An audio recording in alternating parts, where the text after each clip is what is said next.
एक महिला 2 जोड़ी धूप के चश्मे पहनती है।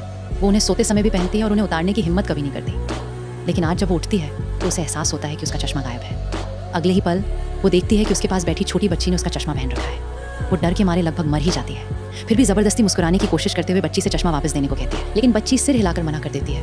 इसी पल महिला पूरी तरह टूट जाती है। वो बच्ची से नाराज होने की वजह से नहीं, बल्कि इसलिए क्योंकि उसे कुछ बेहद भयानक दिखाई देता है। वो इतनी डर जाती है कि फर्श पर गिर पड़ती है। फिर वो अपनी घबराहट को काबू में करने की पूरी कोशिश करती है और धीरे धीरे खड़ी होती है। तभी उसे एहसास होता है कि कैबिन में मौजूद हर एक व्यक्ति के साथ भी बिल्कुल वही हो रहा है। उसे ठीक ठीक पता है कि अब क्या होने वाला है। वो घबराकर कैबिन के दरवाजे को पीटते हुए प्लेन से उतरने की मांग करती है। हर कोई सोचता है कि वो पूरी तरह पागल हो गई है और उसे चेतावनी देता है कि अगर उसने ऐसा करना बंद नहीं किया तो वे पुलिस को बुला लेंगे। लेकिन महिला इस वक्त जेल जाना पसंद करेगी, बजाय इसके कि वो यहीं रुके।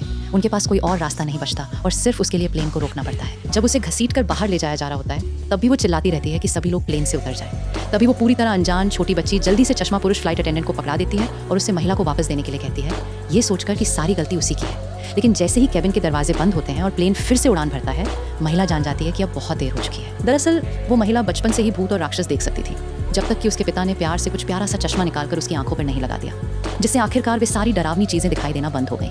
इतने सालों में महिला की अलमारी चश्मों से पूरी तरह भर गई, लेकिन ये उसके पिता को गुजरने से नहीं रोक सका। और अभी कुछ ही पल पहले, क्योंकि उस छोटी बच्ची ने गलती से उसका चश्मा उतार लिया था, उसने पूरे कैबिन को काली परछाइयों से पूरी तरह भरा हुआ देखा, जिसका मतलब था कि प्लेन निश्चित रूप से क्रैश होने वाला है। और कुछ ही देर बाद, जैसा उसने सोचा था, वो प्लेन पूरी तरह क्रैश हो गया। एक बेहद हैंडसम पुलिस वाला ये खबर देखता है और महिला को बेहद संदिग्ध समझता है। वो चुपके से उस जगह पहुंच जाता है जहां महिला काम करती है और ग्राहकों के साथ बदतमीजी करने का बहाना बनाकर उसके बॉस को उसका चश्मा उतरवाने पर मजबूर कर देता है। लेकिन अगले ही पल महिला अपने पास देखकर बुरी तरह डर जाती है और एक आदमी को घबराकर पकड़ लेती है। उससे कहती है कि बिल्कुल बाहर मत जाना। लेकिन वो आदमी कार में अपनी प्रेमिका से मिलने की जल्दी में होता है और झुंझलाकर उसका हाथ झटक देता है। और जैसे ही वो तेजी से दरवाजे से बाहर निकलता है, उसी पल एक भयानक हादसा हो जाता है।